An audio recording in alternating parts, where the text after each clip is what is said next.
and I'm very happy to welcome Vincent today. Vincent holds the UNESCO Chair on Open Science at the University of Montreal, where he's Professor of Information Science and Associate Vice President Planning and Communications. He's also the Scientific Director of the Erudite Journal and Associate Scientific Director of the Observatoire des Sciences et des Technologies. His research focuses on science policy, scholarly publishing, and diversity and equity in science. Vincent, I hope you're recovered. Moderately, I'm better. Yeah, very much appreciate that you're there. Yeah, so as always, I mean, the format is of our webinars of the Anand Santa Cruz Library is a presentation of 30-40 minutes. Mm-hmm.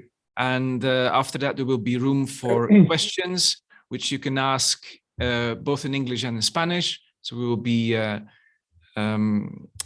be translating here, and so in that sense, there's no issue from the part of the languages. So and obviously you can also write in Portuguese, and we will of course do exactly the same. So Vincent, we're all ears, and again very much appreciate that you are there. Yes, please go ahead, and there we go. Excellent. Well, thank you for the introduction. I'm very happy to be here. I'm still a bit sick, so my voice should hold, but I may have to cough at some point. So what I'm going to present today is a recent paper that we finished with two of my colleagues, Isabelle Bassoon, who's in South Africa, and Jocelyn Clark, who's at the British Medical Journal, really trying to measure the open access of research papers in two spheres of science. One is COVID research, and one is all SDG research, and trying really to contrast how the research community reacted to, one could say, two different types of emergencies. One that is in the short term, which was the COVID pandemic, and one which is more on the long term and probably a bit more conceptual, and some people don't necessarily believe in it, which is SDG research, which of course includes research on climate change. So the outline of my talk, so I will start with just outlining a couple of issues with scholarly publishing in general, and on the why we publish as a scientific community, and also a few issues with open access, just showing that the open access world is far from being perfect, and that there's still a lot of things to be done on that. Then I'm going to talk about recall the initial reaction to the pandemic, how publishers reacted to that, and then we'll enter into the empirical analysis, where we leveraged quite a good international database to assess the open access status of various papers. Then I'm going to present more generally considerations around preprints, open data, and national dissemination of science, which is a reaction, one could say, of the pandemic, and then conclude with steps forward. What do I propose as how we should disseminate science in contemporary world? And so my talk will be around 35 minutes, I think, and I'll be happy to discuss with everyone afterwards. So the first general consideration is that publishing is increasingly important. Historically, researchers would not publish as much as they do today. Researchers could actually go years without publishing, working in their laboratories, and publishing was something that you would do when you found something that was crucial and you found something that was really, really important to disseminate to everyone. Nowadays, researchers cannot do that, and there's a change here in the why do we publish? We don't necessarily publish because we discovered something. We publish to show that we are active. A research laboratory that would go without publishing for a certain period would be considered as, what are you doing? Is your lab closed? No, I'm just continuing to work, but I have not found anything worthy of publishing. So there's a context here where there's because of pressures to publish and things that we can of course discuss. there's a pressure to publish, and researchers are increasingly considering publishing as something crucial to their career. In my job at the University of Montreal, I'm teaching classes to students at the master's level to show them how to publish, which kind of exemplifies the importance of that. And we can criticize that. And I must say I'm quite critical of that, but it's a fact that it's now a necessity in order to exist in the scientific community. And it's very interesting to contrast that with Peter Higgs, whom you may know, who's a physicist who developed the Higgs boson, which is a theoretical construct that was empirically measured about a decade ago. But Peter Higgs stopped publishing in 1979 because he considered that he did not have anything to say anymore. So he continued to work, to think, to teach, to review papers, to contribute to science in plenty of ways, but he stopped publishing because he considered that his contribution to science was completed. So it reminds us that one does not win the Nobel Prize or cure COVID or find a way to solve global warming simply because of a certain number of papers or simply because of an H index of a certain value. You only need one good paper to change the face of humanity. And of course, the context here is the growth of research evaluations that are based on bibliometrics. So the fact that researchers are increasingly evaluated through indicators makes a change in their behavior. And in that context, there's huge national variations. In some countries, researchers are almost exclusively evaluated with that. In some Asian countries, you get cash per publication bonuses. So some universities will give you $150,000 if you publish a paper in Science or in Nature. So it really changed the way and the reason, one could say, why we are publishing in the scientific community. And of course, what's also a major factor there are university rankings and the competition, one could say, for international students. And so the fact that most of these rankings are actually using bibliometric data as one of their main sources creates for universities incentives to have researchers publish as much as possible. So publications is something that is increasingly important, and we can debate whether we're actually publishing too much. Now, all of these papers, and now we're entering into more of the open access and issues with corporate control of publishing. Most of these publications are actually controlled by a few for-profit publishers. So this is based on Web of Science data, so it does not cover everything. It actually has a relatively bad coverage of the South. So if we include databases such as Cielo in Brazil, these percentages go down. But by using Web of Science, we see what is the proportion of the science that has high impact factors that is actually controlled by for-profit publishing. And what we see is that in both natural sciences and both natural and medical sciences and social sciences and humanities, the majority of papers are controlled by a few corporate publishers. So in the case of natural medical sciences, there's three publishers: Elsevier, Springer Nature, and Wiley-Blackwell. The three of them account for half of the market, which is again the definition of an oligopoly. In the social sciences and humanities, it's slightly more diverse, but still you have five that control the market. So we're in a situation where most of the research papers that we disseminate are not owned by the scientific community or owned by, let's say, non-profit organizations, but owned by corporations that actually want to make money. And you clearly see on that figure the effect of the advent of the internet. Before internet, it was much more deconcentrated or diversified. The internet led to a concentration in the hands of a few publishers.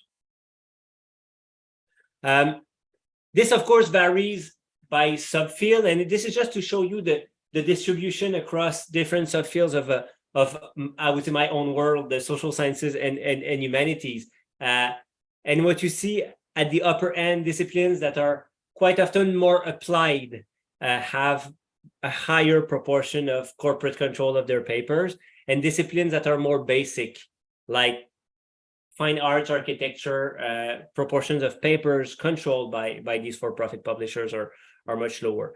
And their simple reason there is that journals in those applied fields are more expensive, while journals in literature are actually less expensive, which means that if you want to make money with selling journals or selling article processing charges, as we'll discuss later, you are likely to make more money in social work and geography and criminology economics than you are in fine arts and literature.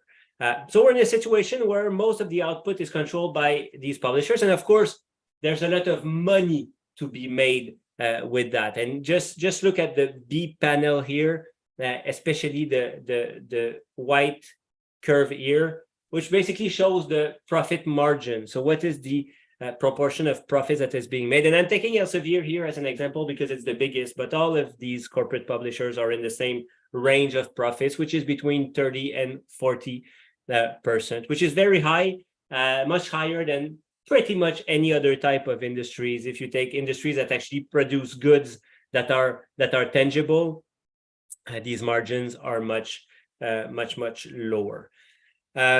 So this leads to consequence. Then I'm almost done with the bad aspect of the situation.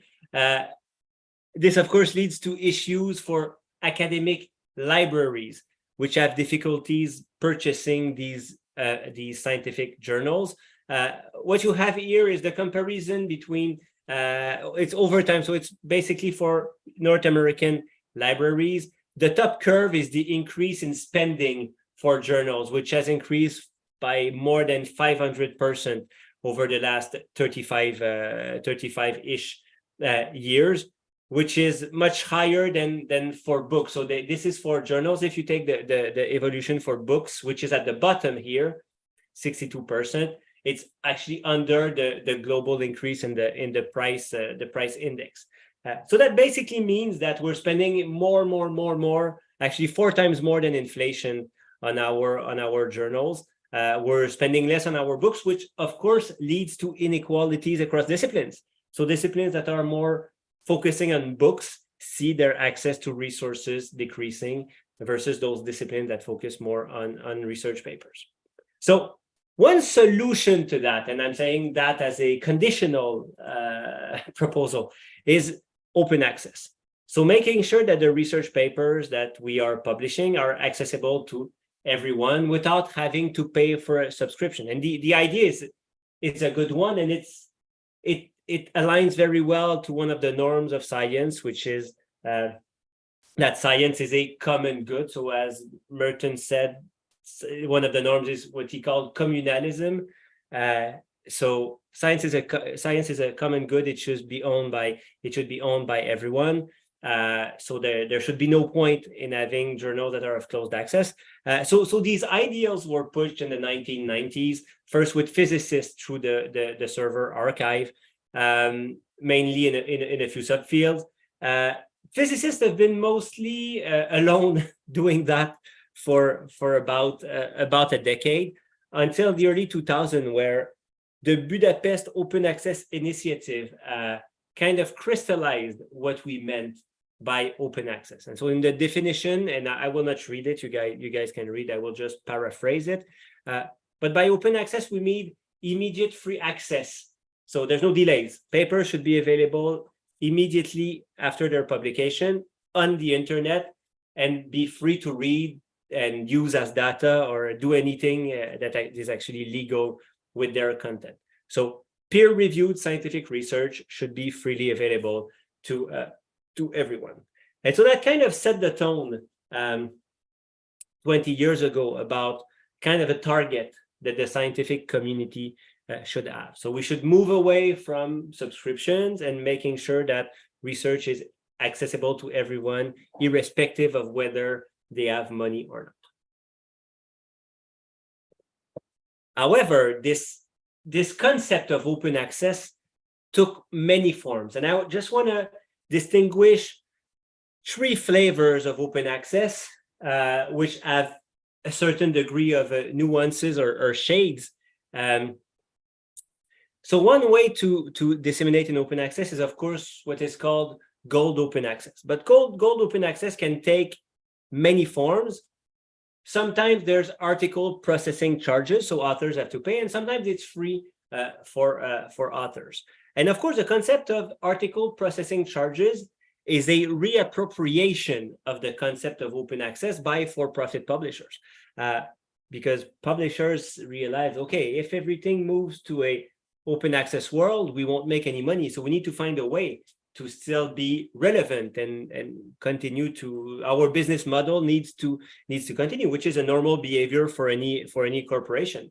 And so they came up with the concept of article processing charges, which is a model that has been widely adopted by both for-profit and non-for-profit publishers. What is crucial to know here is that given the fact that corporate publishers need to make money out of the entire process, they need to charge a higher amount of article processing charges. So these gold open access journals can be divided into non-profit and for-profit, and there's a huge difference. So if you take Public Library of Science, APCs are about 1,500 per paper.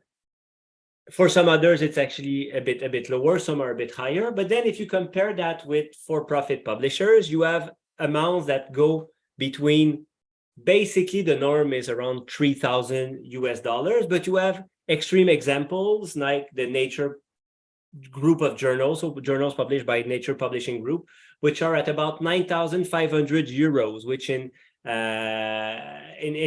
an amount that you can use in Canada to buy a small car. So it's a very, very high amount for open access dissemination. So we start with a concept related to common good and accessibility. And there's a reappropriation here where then the economics leads to, of course, inequalities at the world level. I would not be able in my lab to afford APCs in Nature. I assume it's the case for most researchers at the world level.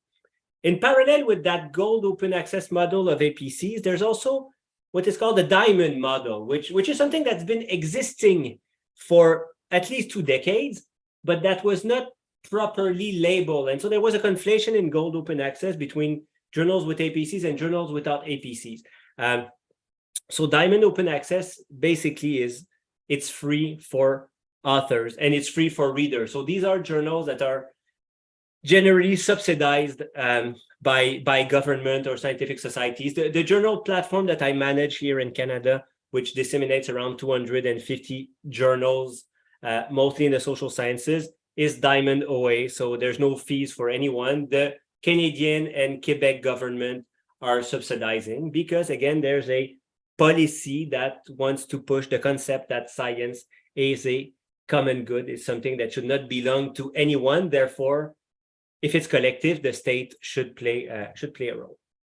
So in parallel with that green open access, with that gold open access and diamond, there's also the green open access, which is very simply put, the archival of one's own work on a repository archive or bioarchive. And that is something that is very simple, that is free, and that is allowed by most for-profit publishers. So it's something that is an alternative that is quite useful, and in a way that kind of creates an equilibrium between the needs of the scientific community as well as the fact that most of the paper are still owned by corporate publishers. So open access has been seen as a policy goal by many countries and institutions, and therefore many of them have developed open access mandates. So recently Planes is one, but there's been mandates in Canada and the US for almost 2 decades. What is quite striking, and I want to talk about mandates because it's something that came back in the COVID pandemic, as we'll see. Government said papers have to be open.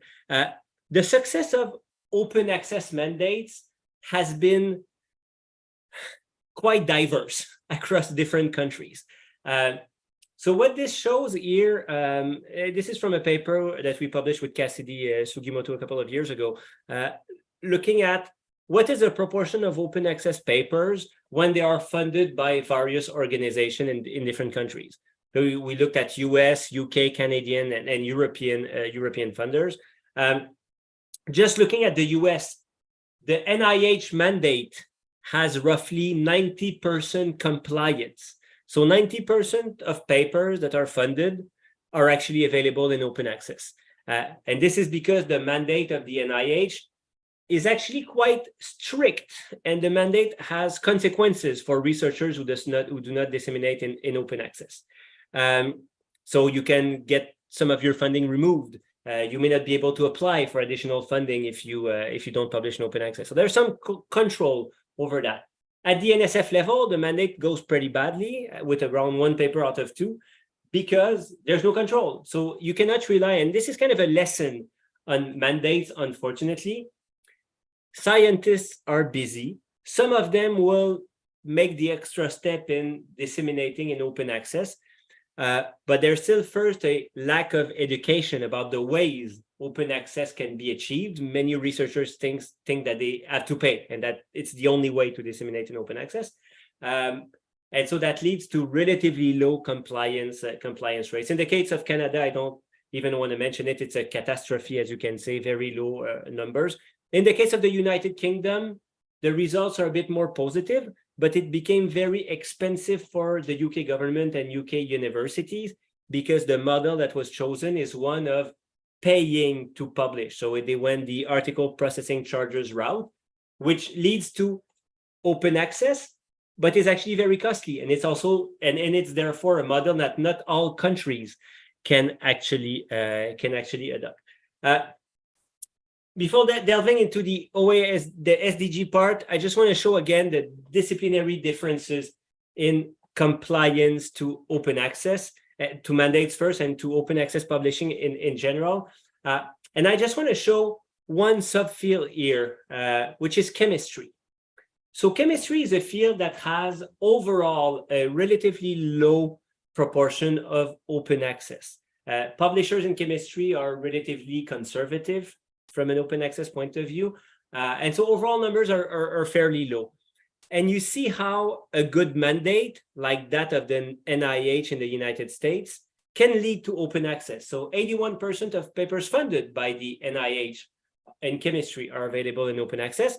When they're funded by NSERC at the bottom here, which is the funder in the natural sciences in Canada, it's around 10%. So it's papers in the same field. And in one case, it works. And in the other case, it does not work at all. So having said that, talking about the context. So 3 years, more than 3 years ago, this new virus comes.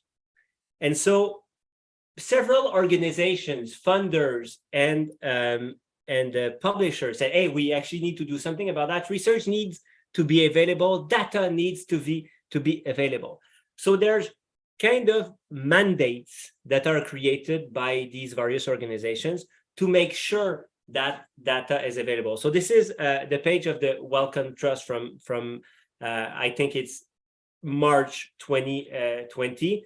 And so several funders, so this was under the auspices of the Wellcome Trust, but several other funders participated and signed this document, where basically they committed to make sure that all peer-reviewed papers were available, all data, so sharing data in preprint. So it was kind of a commitment that we need to make things available. This is a particular moment in the history of humanity. We need to make sure that things are available to everyone. So the Wellcome Trust signs one. Elsevier creates the Elsevier Coronavirus Research Hub, which was, again, a space to put everything in there. And what is fascinating and a bit depressing is that this was just temporary. So this is the current page. After years of free access, the research crisis is near an end. And now, well, papers are back under a paywall. And same for Springer Nature. Although in the case of Springer Nature, I think there's still a bit more content that is available. So it's very interesting to contrast that, and we'll get into the data in a few minutes. This reaction regarding COVID, where there was very fast opening of papers, with the reaction related to Sustainable Development Goal research. one very interesting feature of the growth of science is the fact that during COVID pandemic, we've managed to publish more papers than ever in the history of humanity. So this is just the curve of a number of papers since 1980. And what we see is that the three years of the pandemic, so 2020, 21, and 2022, were the 3 years with the highest number of papers and also the highest growth. So the growth between 2019 and 2020, a growth of about 1 million paper relative to the year before, is actually quite striking. So what we use in our analysis is the Dimensions database. So the Dimensions database is one of the most inclusive database of research papers.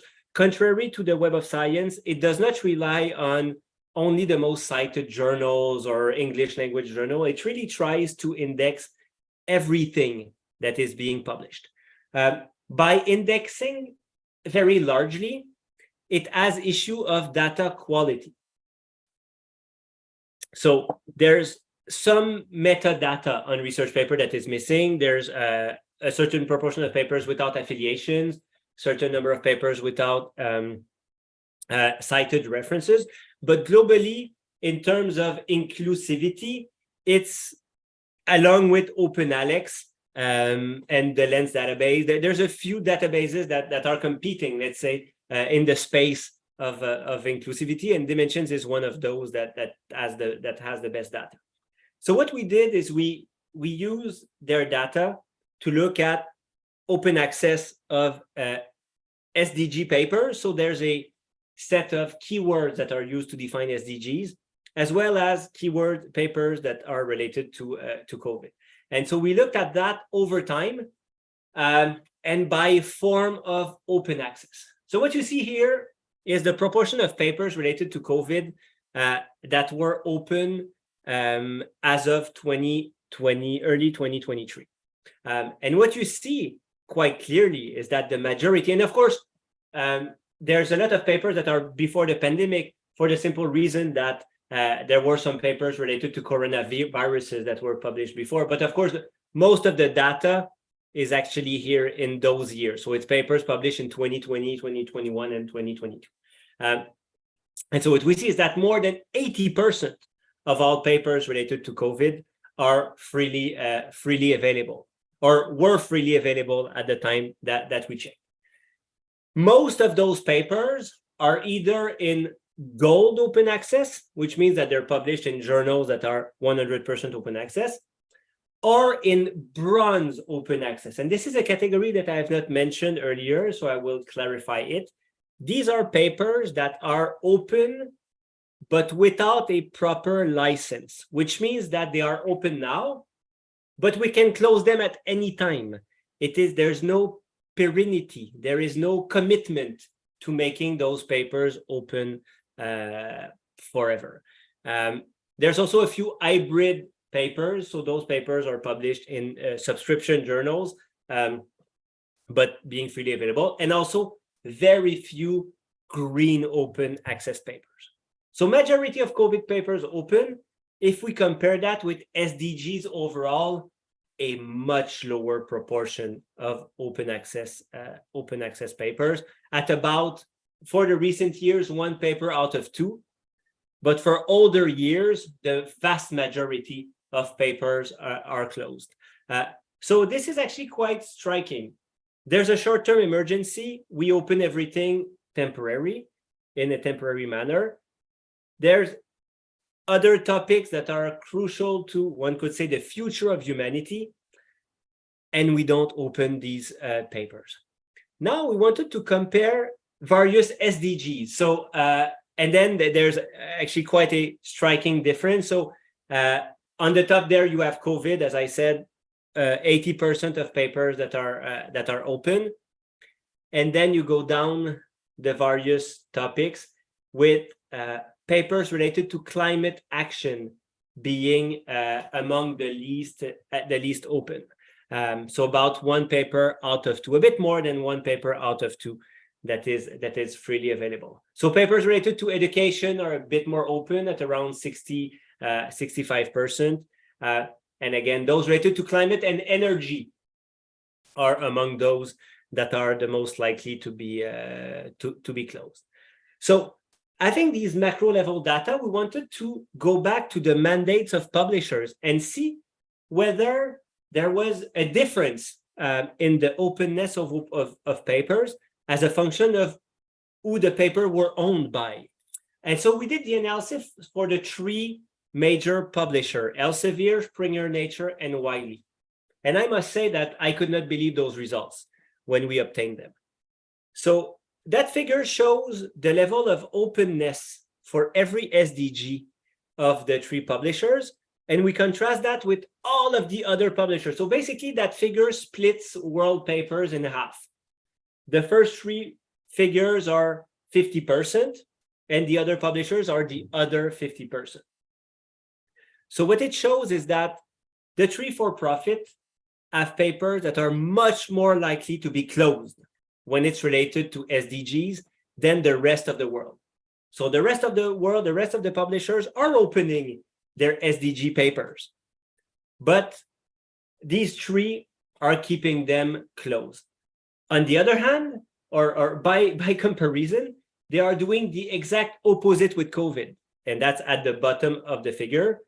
Their COVID papers are much more likely to be open than their non-COVID papers or than their SDGs paper, and they're actually more open than the rest of the publishers. But what you see there, and maybe some of you have noticed, the majority of COVID papers are this temporary openness, which can be closed and has been closed in some cases at any moment. So this is the commitment to open papers because there's an emergency, but we're going to close it afterwards. So it begs the question, why were they open in the first place? Was it really to push science or to look like a good corporate citizen? So these results are quite sobering, and I think they show a very problematic component of scholarly communication. Now, to conclude, I probably have 5 to 10 minutes left to leave time for questions. One of the interesting reaction also to the COVID pandemic is the growth of preprints. So researchers indeed have adopted preprints at some point during the pandemic because there was really a feeling of emergency. And so that's just the growth for bioRxiv and medRxiv.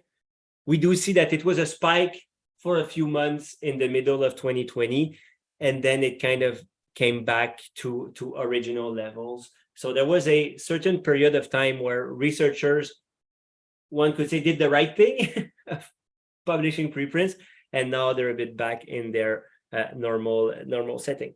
And there's something there in the case of preprints that I believe is quite interesting, because one of the things that COVID showed, and I'll get back to that, is the perhaps too high dependency on peer review. In certain fields of science, there's a view that if it's not peer reviewed, we should not cite it. We should not use literature that has not yet been evaluated by others. In some other field, researchers are a bit more skeptical on the value added of peer review. But the fact that there were many preprints published during the pandemic has led to a few analyses that I believe are quite interesting, that compare the preprint of a paper with the published version of that same paper. And what we're seeing is that in about 60% of papers, there's almost no change between the submitted, the preprint version and the published version. There's not much improvement on that. In about 10%, figures are rearranged, but there's only 20% of papers, roughly, for which significant content was added or removed. So globally, for about 80% of papers, there's not much difference between preprints and published version. So our dependency on journals one could say is twofold. Journals are managing the peer review, so we kind of need them, but considering those figures, we may not need them as much as we think. And of course, the other role is that of giving visibility and scientific, and not scientific, but symbolic capital to researchers. We'll get back to that later, but we'll see if those two functions are really worth the amount of investment that we are putting in scholarly journals. Data was slightly more open during the pandemic period, but not as much as one could expect. So despite the open access, the open data mandates that were put forward by several organizations, a vast proportion of papers actually had conditional availability of their data, and a small proportion of papers actually had pure availability of their data, either by making it directly available or by using publicly available data and pointing to those data sources. Two last important elements on the effect of the pandemic, and then I will conclude. Over the last 3 or 4 decades, many countries have put policies that push researchers to publish in English. English is seen as the main dissemination languages and the one that actually has the greater prestige. Such mono or English monolingualism has effects on national availability of research. So in the definition of open access, I think we need to be inclusive and also consider languages. So a paper may be freely available online, but if it's written in English, it won't be available. It won't be understood by everyone. It may not be understood by practitioners. And so there's an interesting anecdote related to the first couple of weeks of the pandemic, where the first Chinese researchers who kind of discovered the virus and wrote the first paper on it, wrote a paper in English, published in an American journal. And the Chinese government was actually quite unhappy with that, because it led to the Chinese community not necessarily be having both access and being able to understand what was happening. So following that, the Chinese government tried to push the concept of having a certain proportion of papers published in Chinese. So far, from what I understood, they have not been so successful, but there is really it's raised awareness in China, in a country that was pushing English a lot in its scientific community.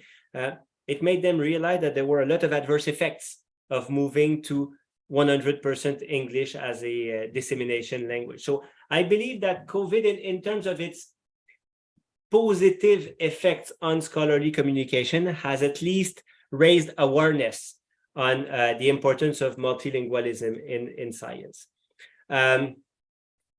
Well, that's kind of a duplicate, but I'll just go to the SDGs at the bottom here.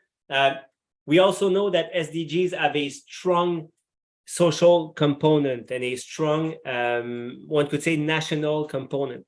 So these papers, of all papers that are disseminated, those related to SDGs are those that should be the most widely disseminated. It's those papers that have transformative change, and it's those papers that should actually empower various national communities in improving various aspects of their societies. So these papers have to be both available in open access and be as multilingual and diversified as possible. So a few concluding notes. What can we do to make scholarly communication better? One key thing is that we need to rethink why we are publishing.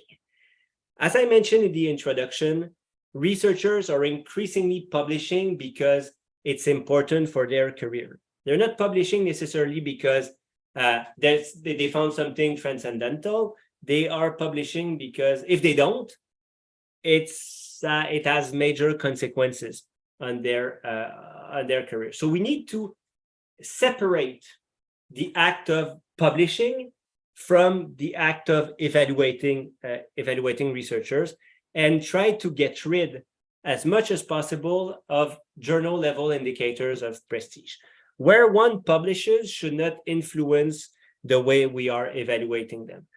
We're creating incentives right now for national research communities which are not doing research in English and not working on, let's say, English-related problems.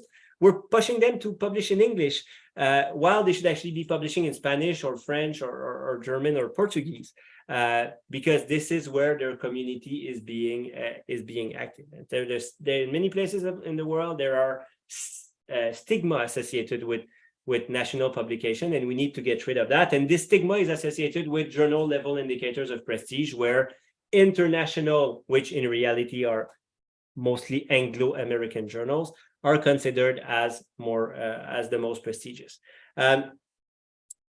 We also need to develop new incentives and in a way new indicators that don't necessarily focus citations and this scientific impact that we think that we are measuring, but more measuring aspects that are related to common good, such as openness, social relevance. Is that research really having the potential to improve society, to improve health, to improve the economy? So we need to focus on new ways to evaluate researchers. And finally, we need to strengthen, to put more emphasis on dissemination that is owned by the scientific community, on platforms and journals that actually are ours, that are managed by researchers, that are made for the right reasons, and that are open and available to everyone. So on that, I thank you very much. And I'm, of course, happy to answer any questions. Voilà. Thank you so much, Vincent. Very, very interesting. Yeah, this is, I was very happy when you also talked about the data, because, yeah, I was kind of suspecting that, I mean, in terms of openness, that the data and SDG related data would be even much lower than when we talk about, I mean, publications, papers, and etc. Right? So could you elaborate a bit on that? Because I think we all feel that the big challenge is about data, and data or publishing data sets may even replace publishing papers in the future. So, could you elaborate a little bit on that? Yeah, I can talk a bit about open data. So, open data is slightly different from opening papers, and there's a major issue with opening data is that there's counter incentives for researchers to disseminate their data. So, when you write a paper, you want submitting it in open access. There's only benefits. There's benefits for you because you're going to be more visible, more cited, etc. If you spent 1 year compiling data, giving it to everyone immediately is something that some researchers will say, hey, whoa, it's my data. I work so much on that. I don't want to be screwed. But this is I believe it's a bad reflex. It's a normal one, but it's a reflex that is conditioned by the current evaluation system. So open data practices are much lower than open access practices. There's, of course, disciplinary differences in there, but globally, they're a bit low. And so in order to change that, we need to change the incentive structure. We need to give a value to opening the data, which is why I like what you just said about making data something like a paper. So you are publishing your data, this has some value, and my institution or my funder recognizes that as something that is a legitimate output. And so I think there would be excellent benefits in developing that, because basically opening data is not a technical problem. We have all of the platforms, we have the knowledge. It's a sociological problem that I believe needs to be solved. Now, regarding SDGs, and I presented some of these results with a colleague who was working in climate change data, and he was saying that in his subfield, the data was actually more open than papers. because you have this array of observatories that are in the sea, and the data is available freely for everyone to actually mine. So some subfields in a in a bit of a counterintuitive manner have high data openness but low paper openness, which again is likely a consequence of who owns the data. Historically, data was not owned by publishers. It's owned by the researchers themselves. So it's only a matter of them. There's no license constraints and financial constraints as there are with research papers. So it's a matter of, one could say, to conclude on your question, a matter of political will in various countries. Yeah, I want to go a little bit further on the point that you mentioned now, is that, I mean, in a natural way, data are owned by the researchers. Now, I mean, in a sense, this was also the case with the publications a long time ago, but then we kind of basically externalized this to commercial publishers to take care of the whole process, et cetera, and then we through open access, we basically try to kind of recover the control over our publications. So how likely is to happen what happened with publications, that in some way we lose control over the data?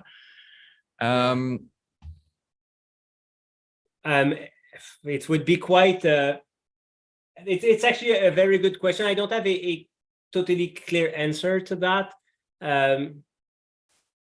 One way we can make sure that we don't is that we need not to publish our data along with the papers when it's in a for-profit journal. So again, this is I don't know the license, so this is a moderately informed answer that I'm giving to your question.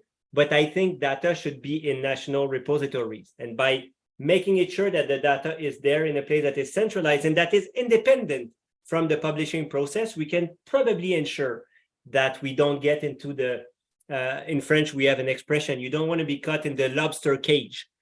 We're a bit caught in the lobster cage with publishing. We don't want to be in the same situation for open data. Yeah. I fully agree. I think we don't want this to happen. However, it's actually possible that it happens because, I mean, let's say the management of publications is already quite complex.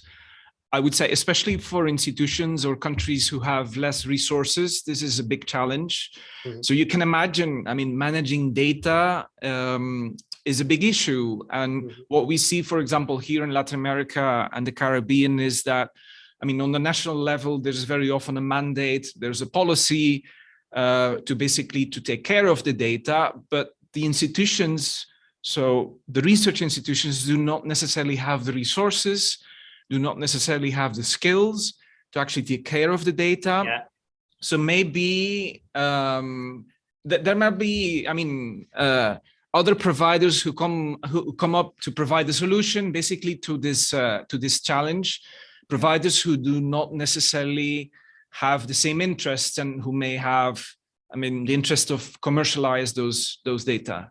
Right. I totally. So so you are right that there's a danger. I think there's a space for international organizations to actually try to federate that as much as possible. But no, I agree with you that it's a danger. I don't know how it's going to unfold, but the fact that we are aware of it, and again, we need to educate our university administrations on those things. But yeah, there could be bad decisions made also there.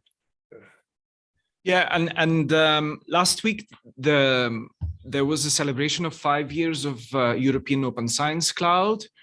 I think also in Canada you have this Open Science Cloud as in other continents. And the point that I made there is that I mean, open science and open science clouds can be very powerful instruments to reduce the inequality and to have more diversity in scholarly communication. But it can also be completely the opposite, because if we don't assist continents with less resources, Latin America, Caribbean, Africa, and other continents, and institutions with less resources to make this transition to data, then those open science clouds or open science as an, I mean, the objective where we all want to get may actually have exactly the same inequalities, producing exactly the same inequalities and the lack of diversity that we have in the traditional scholarly communication, which is not what we want, but because of the big changes and the fast transition of towards data, this may actually happen. What do you think about that? Yeah, no, I think you are right. I mean, I like these international and national initiatives. I think the other aspect with that, so I agree with you. What I would add is also and we have not said that, so it needs to be said, data as a diversity of ethical components, which research papers don't. And so there's another tension there, which is in the social sciences and humanities. When I was doing my studies, you would do a survey, and after doing your survey and the analysis of the data, you would destroy the data because anonymity was the most important thing. So there's a tension there about the sensitivity of data and the openness. And so if you want to open data on ecosystems and bridges and physical phenomena, there's no problem. But if it's data on anything social or health related, these data have a lot of constraint. So this is something where we will never have 100% open data. There has to be some constraints because of ethical constraints, and it's even more so in Europe than it is in at least in North America.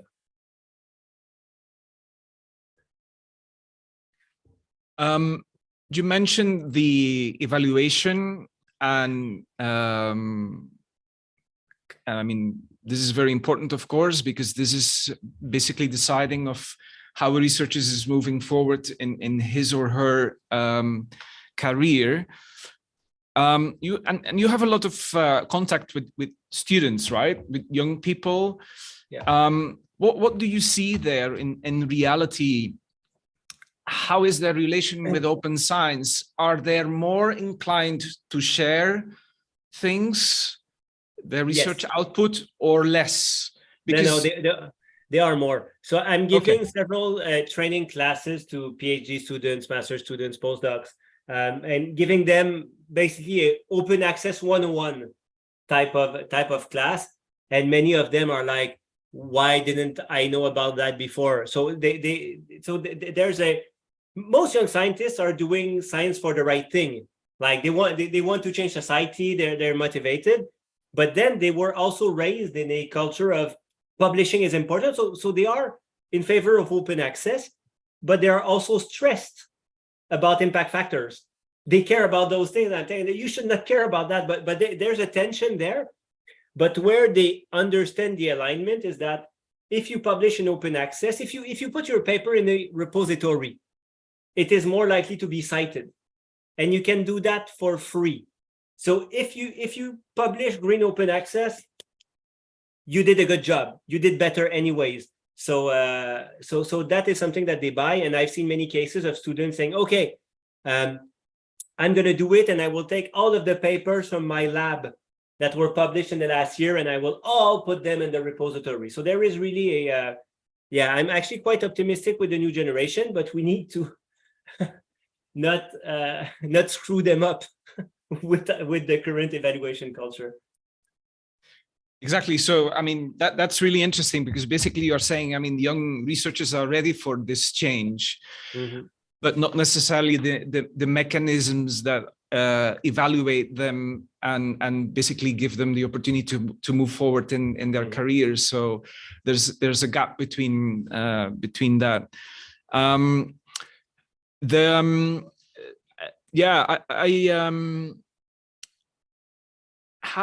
How easy is it for Canadian universities to work with the global South and to kind of achieve basically this dialogue between two continents and make sure that we both continents benefit basically from this open science movement? This is actually this is a good point. So I'll say two things, and they are informed from what I know in my old field. So from an open science point of view, South America is doing better than many places in the world because there's a lot of collective infrastructure. Among others, in Brazil, that I know a bit more, is the Cielo database is really a model that is unique in the world and that is seen as an example. And so what is very interesting is that when these big publishers started to buy journals in the 1990s, they looked at the South and said, we don't buy that because we won't make money with it. So it meant that the South has to develop its own expertise. And now the North is looking at them saying, oh God, these are the people who understood. And we have a similar situation in Quebec. So Quebec is the French-speaking part of Canada. Most English language journals 25 years ago were purchased. French language journal, they said, we won't buy that because there's no money. So we had to develop our own infrastructure. So now we have expertise. And so we collaborate a lot with Cielo, with Redalic in Mexico, with other platforms in the world. So these were the places that were leftovers, which is now becoming the place where people are looking at and say, okay, we need to emulate that model. So this is what I think, this is the axis that I find the most interesting. And my team and actually many universities in Canada are very much willing to work in this direction. All right. Thank you so much. There's a lot to be still to be discussed, but unfortunately we are arriving at the end of this webinar, and we will definitely, if there's any other questions that people send us, we will definitely make sure that these that you get these and that you can be in touch with the people if you're willing to do that, Vincent. Sure. Thank you so much for highlighting this very important topic about SDGs and openness. This is very important for us, of course, but I think you made a very key point that this is not only for us, this is not only for the research community, but this is very important for the whole society, because this SDGs is our common agenda. I mean, this is where we want to get in by 2030, and it's full of emergencies, even if we sometimes don't realize that there are really emergencies up to the same level as the COVID emergencies that we already had. Exactly. So thank you so much for that. And as always, we will share your presentation and the recording of your presentation through our website. And yeah, as always, I would like to thank my team here at the Hernan Santa Cruz Library for assisting, as always, with the organization of this webinar. So Marlene, Claudia, Jennifer, and Fabian and other people who, and Lynn, of course, who unfortunately is also fallen ill today. So yeah, thank you so much to the colleagues also from the ICT unit here at ECLAC.